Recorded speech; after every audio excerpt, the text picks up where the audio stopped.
So Catholicism has been here from the beginning, from the early days of America, and through a Catholic political realism, hopefully it can secure America's future. So that's the ultimate goal of the 1492 project. Join the best in the movement. It's conservative conversations with ISI, educating for liberty since 1953. Welcome back. You're listening to Conservative Conversations with Marlo Slayback and Tom Saroof.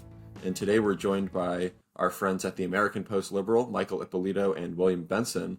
And we're going to let them introduce themselves today. So, Michael, why don't you go first, and William, you can follow afterwards. Thank you, Tom, and thank you, Marlo, for having us onto the podcast here. My name is Michael Ippolito. I'm a recent graduate of the Catholic University of America, where I studied politics, history, and theology. I am the co-founder and president of the American Postliberal, and I am currently studying for the LSAT to hopefully go to law school. So I'm excited to be here, and I'm excited for this great conversation to happen. Yeah, thanks, Tom and Marlo, to both of you for having us. I'm William Benson. I'm currently an undergraduate student, a sophomore at the Catholic University of America, studying politics with a concentration in political theory. Much like Michael said, I'm also the co-founder and I'm the editor-in-chief of the American Postliberal. And then I've also been published in a couple different outlets. I've been published in the Wall Street Journal, the American Spectator, the Daily Caller, among some others. And yeah, we're very excited to be here today. Well, thank you both for chatting with us. And I'm really excited to, as me and Tom know very well from our positions at ISI, we talk to hundreds of students every year. And so we see kind of all of the different flavors of, these different political, temperamental particularities. So ISI is obviously traditionally conservative. We draw a lot of what we believe from the work of Russell Kirk. And in recent years, I think we've definitely seen this interest in post-liberalism from our students, whether they're at the Ivies or they're at schools like CUA, and but even schools like we have some state school students who, and it's harder to find that state schools because they're usually involved in groups that are like more, what would I say, like they're tied to like a college Republicans chapter or something like that. So, but I'm interested in hearing from you guys who, graduate of CUA, current student at CUA, what drew you into post-liberalism enough that you started an entire publication that publishes articles on the subject, and who are you, like, whenever you're seeking writers for this paper, how are you, what's kind of been your audience so far? Yeah, definitely. One of the things we've been really pleased about is like you say, that youth interest in this movement. I think it's something very unique that you don't even see anymore, especially with most students our age, most students across the country. They aren't really interested in anything. They aren't, and if they are politically motivated, they're liberals. So being at Catholic University, well, I guess I'll start with myself. So I guess my story to post-liberalism, probably, unfortunately, it begins on Twitter. I got on Twitter during COVID, and that's when I sort of first got introduced to figures like Dr. Chad Pecknold, Dr. Patrick Deneen. Then coming to Catholic, obviously Dr. Pecknold is a professor there, became friends with him. My friendship with Michael, that's how we got kind of all linked with one another and eventually started the publication. But kind of, yes, to your point, it's definitely a youth movement. I think particularly at Catholic, it's tied to, like you say, things like college Republicans. I think that's where a lot of the new right has focused its energy lately. Obviously, Catholic too, being a very Catholic conservative school, that fuels a lot of it. But I think it's not exclusive to Catholic either. You'll see it with Dr. Deneen and his students at Notre Dame. You'll see it at the state schools, like you mentioned, as well. I think of the University of Virginia, Cornell, those schools as well. So I think this is a very youth-driven movement in a lot of ways. And I think, there's some dangers with that, but I think there's a lot of opportunity as well. I think it shows the passion for the movement, but I think it also shows you that there's a lot of hope in the future, particularly as the youth are attaching themselves to these ideas. And so that obviously translated into the American Postliberal with Michael and I. And I'll let Michael jump in here. I don't want to talk too much, but that is very much a youth-driven magazine as well. All of our contributors are under the age of 22, I believe, something like that. So it's a very young movement. A lot of our writers are still in college. A lot of our audience is in college, and so we've been very pleased and excited about where we've started and where we're going to take this. Yeah, the whole point about it being a young movement, a youth-driven movement, it shows that a lot of the people are kind of dissatisfied about the current state of politics and about the current conversation and what's getting essentially offered by the opposition party to the chaos and almost the disorder that we're seeing today. That I know I personally wasn't happy with the responses that the mainstream conservative movement or the mainstream Republican Party was offering, and I wanted something richer and deeper. And that's where I really came into post-liberalism. I guess I was almost a post-liberal without being a post-liberal. I was very anti-liberal around my sophomore year. I kind of started to not like John Locke, and I think that's where it all begins. And then I eventually came around to being against liberalism. I think on the right there is a natural inclination, especially on the new right, to be against liberalism. You see the new right attacks against neoconservatism. I think that's a step in the right direction. It shows that the conservative movement is moving away towards liberal premises. We just got to get them over the finish line. But the American Postliberal is seeking to essentially bridge that gap between people who reject liberalism and post-liberals and kind of bring them together under a unifying idea and basically strong, solid ideas based on primarily Catholicism, but Christianity more broadly, and also the timeless values of Western civilization that we seem to lost. And William's absolutely right that it's great that it's a youth-driven movement because it shows that we're not happy with the current state of things. And if anyone's going to do it, and if anyone's going to lead the charge and change things, it's going to be us. And it's been a great success so far, and the publication has had numerous great essays, and we have great contributors and columnists, and it's just been an amazing success. And the conversation has been shaped in a great way, and we hope to shape the conversation more, and we hope to really bridge people and introduce them to post-liberalism, and also to help them, if they're religious, learn more about Christianity and Catholicism and have that really inform their life. That's also a very important part of it, is just the faith-related aspect, which I think distinguishes us from other publications, that we're very open about our Catholic faith. Yeah, and picking up on that point, and I enjoy being a contributor as well and talking with you guys, the other columnists and contributors behind the scenes. It is a great project, and it's amazing to see how big it's gotten in even just what 8 or 9 months in existence. We are on our 6th month. I think only 6. Yeah. Oh wow, even better. Even more winning. But picking up on that thread, Michael, about the sort of the faith aspect, I should mention our happy feast day of Our Lady of Guadalupe today. Yes, big yes. feast today, especially for America. Absolutely. That sort of brings me into my question, because I know, Michael, you started a thread or a series of articles, I think, on Catholicism in America, or America's relation to Catholicism, because I think a lot of what we hear, and something that we talked about, when we talked on Saturday, with Dan McCarthy, we were talking about one of the challenges for post-liberalism is the fact that we're trying to promote or enshrine a Catholic political realism, which I would like to hear more about that as well, in a country that is majority Protestant or secular, and even the Catholics who might impose or enshrine this vision, a lot of them wouldn't even be on board with it either. So that was one of these problems that you wrote, or you have been writing these pieces about Catholicism in America, I think called the 1492 Project. So why don't you tell us a bit more about that?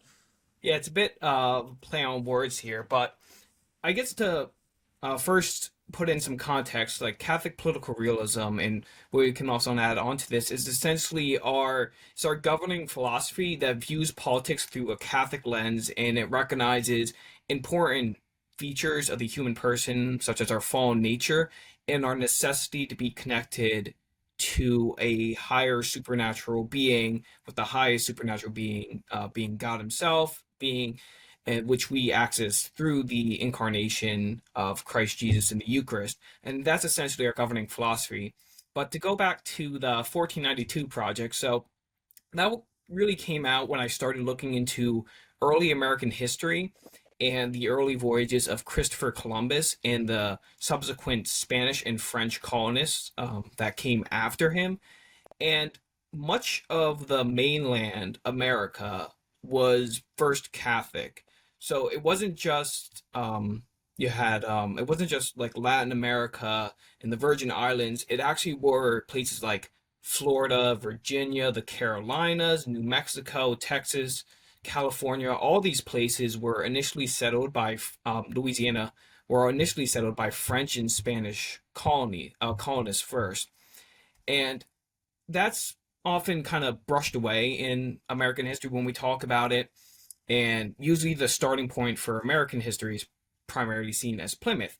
And I think it's just the main reason why I wrote it was to show that Catholicism has been here in America. It was, I don't want to be that guy, but we were here first. And that's not I'm not trying to say that to, say that what came after it was necessarily bad, but I think it goes to show that Catholics have a unique role in securing America's future. And we can't just take that away and say like, nope, we can't do anything. We actually can do a lot. And if a Catholic political realism in America is going to be successful, then we need to show that Catholicism has been here from the start. Pope Leo XIII had this great quote in one of his papal encyclicals, the Longinqua, and he said that the names newly given to so many of your towns and rivers and mountains and lakes teach clearly to witness how deeply your beginnings were marked with the footprints of the Catholic Church. So Catholicism has been here from the beginning, from the early days of America, and through a Catholic political realism, hopefully you can secure America's future. So that's the ultimate goal of the 1492 project. Yeah, and to just jump onto that briefly, if I can, especially the element of Catholic political realism, we've had a lot of people. Obviously, when we started the magazine, we had a lot of people rightly ask, "What is that?" So I wrote a piece kind of tackling this question, and I think it's much like Michael says. I like the quote from Augustine, and I'm sort of paraphrasing here. Our hearts are restless until they rest in you, Lord. I think that is the heart of Catholic political realism. I think it recognizes that man is naturally inclined towards God, towards religiosity. It's not a question of if he's going to worship, but what he's going to worship, is often said. And I think that's the animating spirit of Catholic political realism, that we realize that man naturally inclines towards God. He should naturally incline towards the church. And so that's what we should be promoting.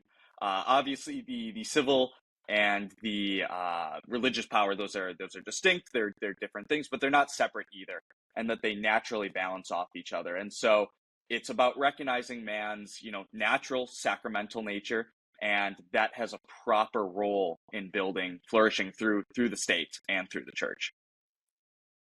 What would you guys say is and I'm sure you get this question all the time, but another buzzword in these circles is obviously Catholic integralism.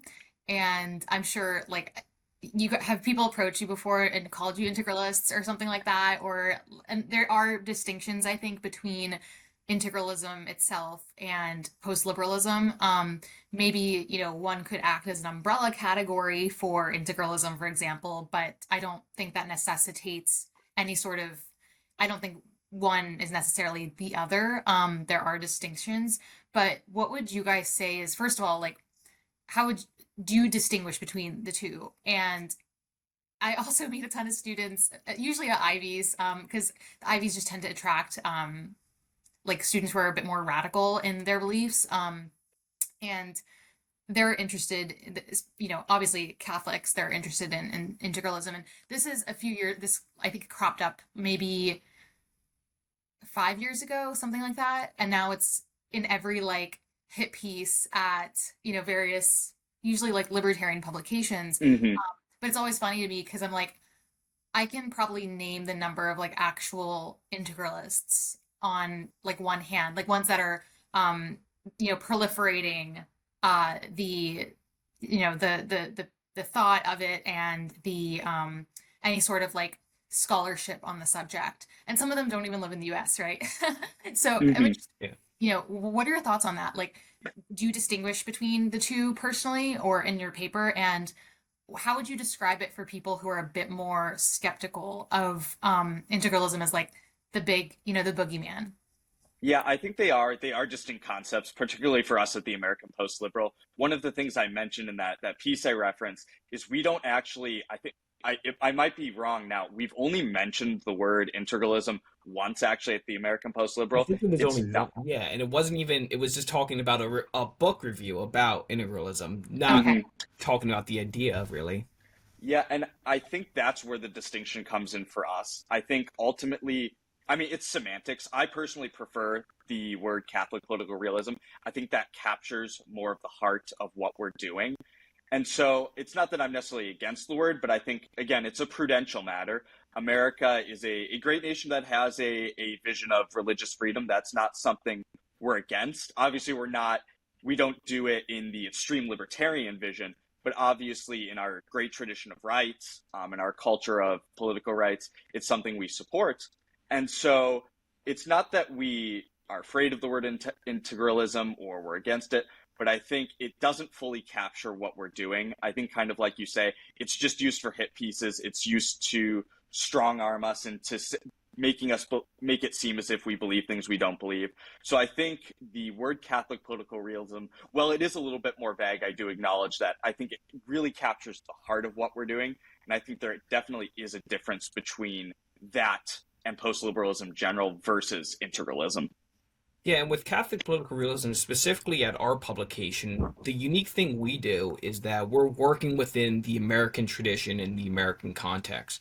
So we're not necessarily going to only St. Thomas Aquinas or St. Augustine or these great medieval, Middle Age thinkers. We're actually going to also American thinkers, American conservative thinkers. Russell Kirk is a big thinker that we will cite in our pieces. Edmund Burke we'll cite a couple of times.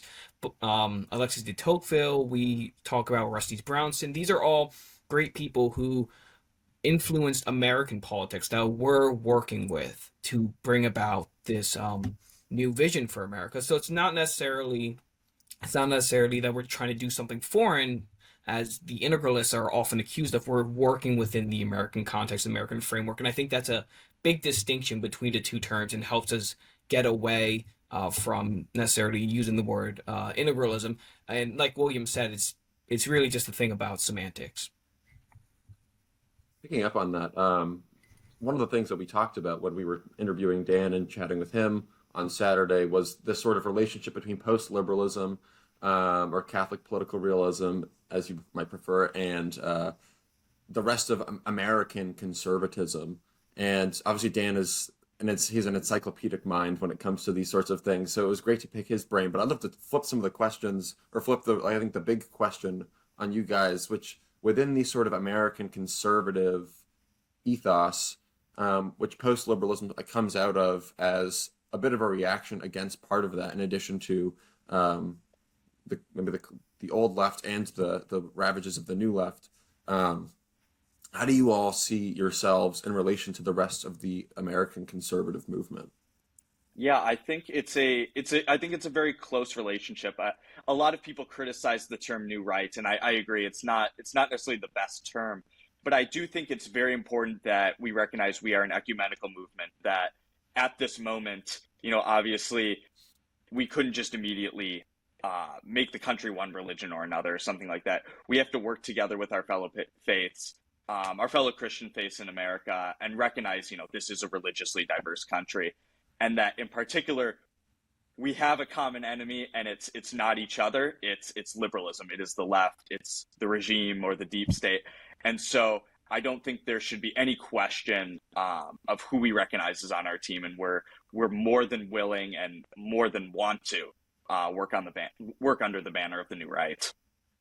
So, something interesting that I've been thinking about lately, especially after the I forget what the town is called, but it's in Michigan, and there were reports. This was months ago when largely majority Muslim community was like at this school board meeting, and they were like totally like chewing the school board out for like introducing a lot of this LGBTQ stuff into the curriculum. And it was just like amazing seeing these like progressives being put to task by the people that they ostensibly maybe a few years ago said that they were the champions of, right? Like they were championing the cause of Muslim Americans in America. And I'm Arab American, and the community I live in is we have a lot of Syrian refugees that were resettled here. And I was like joking with my husband the other day because most of my friends growing up were Muslim American, and we live in a community where it's increasingly we have a lot of Muslims in our town. And I'm like, well, you know what? If I'm taking my son to the public library and there's ever like drag queen story hour, I at least know that the local, the local Muslims in my community will probably be the ones who show up at like a school board meeting and tell them they have to cut that out. And it's kind of sad because I would hope, that Christians who are also opposed to that, at least, lowercase o Orthodox Christians, and maybe Catholics at the traditional Latin Mass parish I go to would show up and do the same thing. But at least in Michigan, it was just this amazing, it was like this tension between the old alliances that progressivism had and these shifting, because of the fast speed that the DEI and the intersectionality stuff is going, suddenly has this tension. So my question is, do you guys, and maybe this is kind of limited because you do go to a Catholic university, but on the note of ecumenicalism, and perhaps like faith outreach to Orthodox Jews, practicing Muslims, do you see like opportunity perhaps for at least speaking from experience, usually the children of diaspora, Arab Americans and Muslims they're not as, Orthodox as their parents are. But do you see opportunity for that sort of like, coalition building, around post-liberalism? I think there definitely is room for coalition building because we're united, like as William said, with a common enemy, and we recognize that what liberalism has created is a greater threat that we need to band against to really move past and build something better. But I think there's an important point with coalitions is that necessarily they can't always be permanent because you need to have a clear vision, and we're very clear with our vision, and we will work with whoever we can and have an ecumenical movement. And I think we've seen that we've had that before. We've had people from who necessarily aren't Catholic have written for the publication. And I think that goes to show that people are willing to, even if they're not Catholic, that they're willing to agree with us on fundamental premises. They're able to agree with us that the state is going to promote some sort of religion. What religion is the state going to promote? That there is not this separate sphere of politics and religion, that they're united together. Ideas such as the common good, securing the American family, securing the American communities, pro-life, pro-life policies, pro-NATO policies are all things we promote that people support us and they support these ideas. So I know personally, being back in New Jersey after graduation and being involved in state politics, I've had the opportunity to bring ideas that are post-liberal and that are around Catholic political realism. I got to bring them around to people who aren't necessarily Catholic, and even people who are Catholic and don't know these ideas. I've able to spread the message and get them interested in these ideas. So I think that it is possible and it is necessary for us to build coalitions, build strong coalitions. But there's also a evangelistic aspect of it. When before Christ ascends into heaven, he gives us the Great Commission in the Gospel of Matthew to go out and baptize the nations. And that's kind of been the fundamental verse that's been carrying our publication, that we're going out and we're trying to evangelize as faithful Catholics to hopefully secure America's future. Something you guys probably know this if you go to the Latin Mass, and I'm sure Marlo's picked up on this before, but I was there on Sunday. I typically don't go to Latin Mass, but I was there, and Beautiful. I'm trying to think where exactly in the Mass it was, but he uses the word when he's talking about Peter building the church. The word is ekklesia, which is a Greek word meaning like the political community, and I can't remember right now where it is in the Mass, but it's neither here nor there because it's in there, and I was like, huh, that's interesting. And then when you go back and look at, you are Peter, upon this rock I will build my church, he uses that word ekklesia, this Greek word, which stands for a political community. So I think it goes back to what, William, you were mentioning a few questions ago about the natural harmony or ordering of between the church as a religious body or a spiritual community of believers, and then a brass tacks physical political community.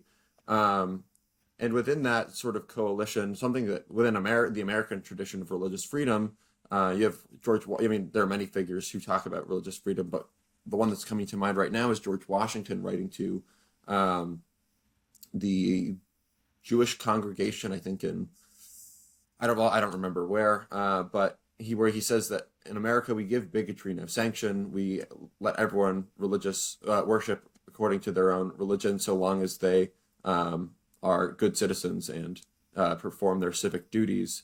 And I guess within the Catholic or the evangelistic aspect of the American Postliberal and sort of postliberalism more generally, what do you guys think? Well, I guess what's the right line to draw for how we should see religious freedom? Because religion is the highest aspiration of man, and it's based on the sacred right of conscience and the indispensable freedom.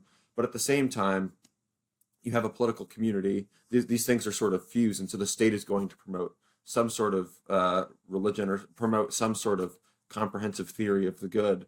At least that's what I think post-liberalism understands itself to be, or understands politics to be, which is in line with the classical vision. Whereas the sort of liberal order, I think we'd say, is like this invitation to an illusion about whether or not you can have these sorts of things, or sort of lowering the aims of politics to avoid these big questions. Yeah, I tend to share the view of our founding fathers, which is obviously we're going to have this religious freedom, but it's not unlimited. You have no right to be a Satanist, as has been in the news and on Twitter lately. So I think obviously there are limits to every right. Like I said, you can't be a Satanist, or you can't create a satanic temple in the heart of the political community. But naturally and generally, yes, we have a strong tradition of religious freedom. The state promotes religion, incentivizes religion, because the state can't be neutral. But you think of the American tradition too. Obviously, there wasn't one singular church at the federal level, but there were at the state level. The states throughout the early American Republic had their own state churches. So I think that recognized that government certainly plays its own role in religion. It has the ability to help instrument the goals of religion and human flourishing. And so, like you say, it is sort of finding that right line. And in America, that line is a great tradition of religious freedom, balancing that also against the need to promote Christianity and the true good ends of man. Yeah, we're not necessarily against the idea of religious freedom. Like William said, we just recognize the limits it has, and that every single belief can get tolerated. We're not going to fall privy to that liberal premise. But we're also going to promote our vision for Catholic political realism. And I think one point that's very important is that we go about it and we do about it in the way that necessarily, or that the Catholic Church promotes, is that necessarily you first engage with these communities, and you build these communities, you build friendships with people, and you help bring them to these right ideas, and then you help them hopefully bring whatever their hearts desire, wherever they are, to come to Catholicism, and whatever sense that might be, and help them lead them to the truth. But we also recognize about the great tradition of religious freedom that has brought a lot of great fruits in this country that we also recognize, and we don't necessarily want to get rid of. Yeah, I forget who, I think it maybe was an encyclical, but a pope. I'll have to look up which one so that we can maybe include that in the Is show it notes. Dignitas But Humanae? maybe, but it was basically the premise that religious freedom is actually good for Catholics, because it allows Yeah. the faith it allows us to evangelize, and it allows us to have, the church free of, sort of coercive or violent retaliation, which, obviously wasn't always true. There were like at one point in history, there were elements that were heavily anti-Catholic in the U.S., but maybe that was the blessing of, John F. Kennedy kind of turned things around. Right. That's kind of a joke, but yeah, no, I think like whenever I'm talking to, because I have friends in the like I guess Steubenville post-liberal group, which I would say they're much more skeptical of state power. Not saying that post-liberals are necessarily like enamored with the idea of wielding state power in a very like authoritarian way, although I'm sure the enemies of post-liberalism would say such. But it is interesting to me kind of seeing the distinctions between even in the post-liberals themselves, the different approaches to how to wield state power, and make it conducive to the common good and flourishing for all Americans. So what would you guys say is like, I hear talk a lot about blue laws being, this kind of thing from the past that we should try and resurrect as a way to show deference on Sunday and rather to that religious observation rather than consumerism. But what would you guys say is like in the post-liberal, the practicalities of what it would look like and its relation to the role of the state? Do you see distinctions cropping up in among post-liberals themselves, or do you see like more or less kind of a united like, okay, well, the state's always going to exist, these agencies will always exist, it's just a matter of making sure that we staff them with people that are allies rather than these bureaucrats who are in many cases like working out of self-interest. It's exactly what you said. In a moment, Michael can probably speak to blue laws. He actually wrote an article on that for us for the American Postliberal. But to what you were saying, it's that exactly. It's ever since the birth of the other new rights, sort of at the latter half of the 20th century, that was very focused on small government, limited government, afraid of state power. That led us to this moment here. So yes, to your point, there are distinctions within the post-liberal movement. I think some are more prone to something like a Benedict option or are more prone to not wanting to use state power. But to what you're saying, and at the American Postliberal, and I think speaking on behalf of most post-liberals, we are interested in using state power, not in a excessive way, not in an imprudent way, but in a way that recognizes that the state is always going to exist, and it is a question of having the right people, the right agents, the people on our side working within the government. Because if you're afraid to use the government, if you're afraid to use the state, if you're afraid to put your people in the places where they can level power, then you're ultimately going to lose. And that's how you're going to end up where we are right now, being censored, being jailed, being cast out of the public square. And so there really is no situation anymore where you can just stand back and say, hopefully things are just going to work out, or maybe just in a few more elections it will be perfect. No, we need to work and fight as hard as we can to get our people into office. It's sort of circling back to what we started with. It's an incredible testament that you think of people like Senator J.D. Vance, who can get on stage for an ISI event and declare himself a member of the post-liberal right. And so you just see that it is essential that we get our people in, and then we start actually using the mechanisms of the state to promote the common good directly. Yeah, to build off the points that William just said, is this more libertarian, we're just going to go retreat off into our community and then hopefully we'll be safe there. That's not going to work. That's been the mindset of the conservative movement for the latter half or the beginning of the 21st century. And like William said, it's been disaster. It's got us to where we are now. So the post-liberal movement recognizes that there is a such thing as political power in the state, and those things aren't bad.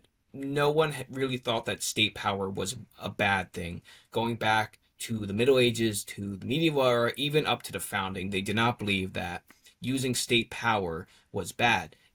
They were against using excessive state power, which every classical thinker in the Western canon and every thinker in the Western canon has been against excessive use of government power.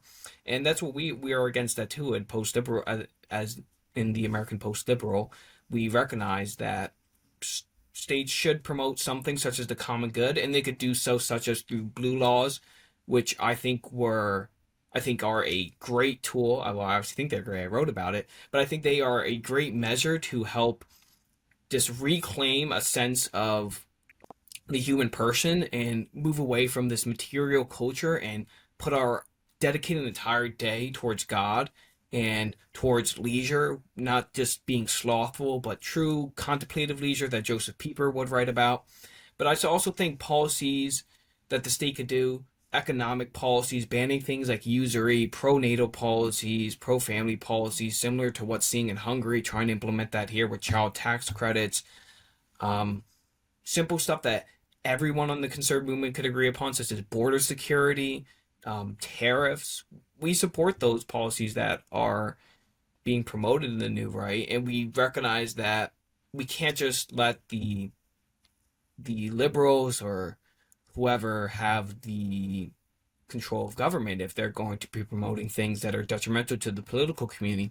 And if we can use government power justly, then we should do so in accordance with the common good and with reason and with the moral law. We should be doing those things. Well, as we start to bring it to a close, I think one more question would be apt, and it leads off of what you were just talking about, Michael, some of, I guess, the political priorities or some of the policy, not prescriptions, because we're not lobbyists, or, we don't necessarily endorse policy, we don't endorse policy or candidates, but when you look at so much of American politics, I don't know if it's always been this way, but it gets wrapped, these sorts of movements or this energy gets pent up and it gets built into political coalitions. And if you're lucky, you can cause a realignment. That's what the Trump phenomenon has been. It's like you have this energy, like it sort of takes over from the Tea Party and builds on it. And then it's built itself into something more permanent, where now you have a Trump base that's a major player in the Republican Party, or you have a new left base on the other side that thinks, and really is a departure from, like if you look at the difference between like AOC now versus what Joe Biden was 20 years ago, obviously he has tacked further to the left to govern. He's not governed like a centrist or like a middle of the road liberal old left by any stretch of the imagination. But for you guys, what do you think post-liberalism or the American post-liberal is going to look like, especially as we move into an election year and then after 2024? What are some of the things that we could expect to be on the horizon, not only from the publication, but sort of where post-liberalism goes? Yeah, definitely. So I guess I'll start with the publication. Coming into an election year, that's a very interesting thing. Obviously, we don't endorse a candidate or anything like that, but I think there's a lot of room in post-liberalism. Specifically, you do speak about the Trump base. There's at least a lot of anti-liberalism there. There's a lot of interest in substantive policy changes. So I think from the perspective of the American post-liberal, we're going to support the candidate that is the most interested in that. And so we plan on doing, things like more policy pieces. You're going to see, obviously, things like Senator Vance has been advocating for make birth free. That's a policy we're going to continue to write about. We're going to continue to write about things like blue laws, and that there's an actual chance for realignment. Ever since 2016, like you mentioned, the Trump realignment happened. And I think there's a lot of opportunity there to reach a lot of these real substantive policies and actually create some real substantive change. Because I think so often we get kind of dragged down by the theoretical, by just talking abstract that, we want the common good for America. Well, what would that actually look like? That's the question we seek to answer. And in particular, coming into an election year, it's not only something we can answer, but it's something we can implement. Because come January 2025, we want to be equipped with the right people and the right president to be able to implement the common good and immediately start creating these changes. So at the American Postliberal, we're going to just keep charging full steam ahead and really keep fighting for that. Yeah, basically everything William said. We've already been involved in the 2024 presidential politics. We interviewed the vice presidential candidate for the American Solidarity Party, Lauren Onak, which was a great discussion and our first great step in getting involved in 2024 politics. But like William said, we've already had commentary about the 2024 election, but we're just going to continue to outline what we want in essentially the next administration, what policies should be implemented, and to get the Trump base and the MAGA base excited about these ideas, right? You're going to go down and you're going to say, we want blue laws. No one's going to know what you're talking about. You need to really explain that in a coherent way, and you need to explain to the base how that fits along with their policy plans, because there is a lot of overlap between this MAGA populist uprising and the rise of post-liberalism, there's a lot of similarities between the two.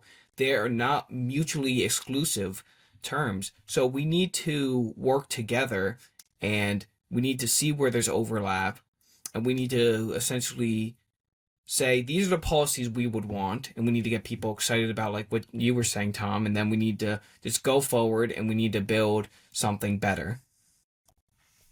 I think in particular too, just to actually kind of tack on a few extra things, would be many of the mega things and some of the other things the other candidates are proposing are of interest.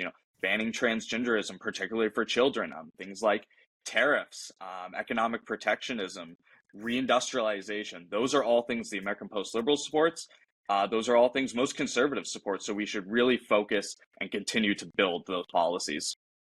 Well, thank you guys so much for getting on this podcast with us today and telling us a little bit more about postliberal, about the American Postliberal. I keep meaning to say American Postliberal, but I'm thinking of Postliberal Order. And if people want to follow you guys, follow your publication, where can they find either? You can find the American Postliberal at americanpostliberal.com and at AMPostliberal for Twitter and Instagram. And then you can find myself at William G. Benson on Twitter. And then you can find me at Mike Gibbs. And then I also want to shout out that we have a patron option for the American Postliberal, which you will be able to see on our substack at americanpostliberal.com. So if you are generous enough and you would like to help achieve our mission of Catholic political realism and of post-liberalism in America, any donation would be great to help our publication really grow. We've seen immense growth even in these 6 months. So any support would be greatly appreciated. Great. Well, thank you both so much. And if you're a student that's listening, I just wanted to give a shout out of my own for ISI. We will be having our ISI Honors Conference, which is an annual conference, our premier flagship conference for students, undergraduate students to be specific. And it will take place at our headquarters in Wilmington, Delaware, at our newly built Linda Bean Center on campus on August 4th through 10th. So if you're interested in applying, just go to isi.org. It'll be somewhere on our website, and you can request an application. It takes 2 minutes, and the deadline is due early February. So I hope to see applications rolling in. We've gotten a lot this year, so I'm really excited to hopefully get some CUA students as well in the mix. And maybe there'll be post-liberals present. They're usually so encouraging any students who are listening to apply. And thank you both for joining us, and thank you, listener, for listening to Conservative Conversations. If you've enjoyed this episode, please head over to our website, isi.org/resources, to see all that we offer our members, which includes the Intercollegiate Review, select modern age articles, debates, seminars, lectures, the Honors Conference, as I mentioned, and of course, this podcast. Thanks again for listening. Don't forget to rate and review, and we'll see you next time on Conservative Conversations with ISI.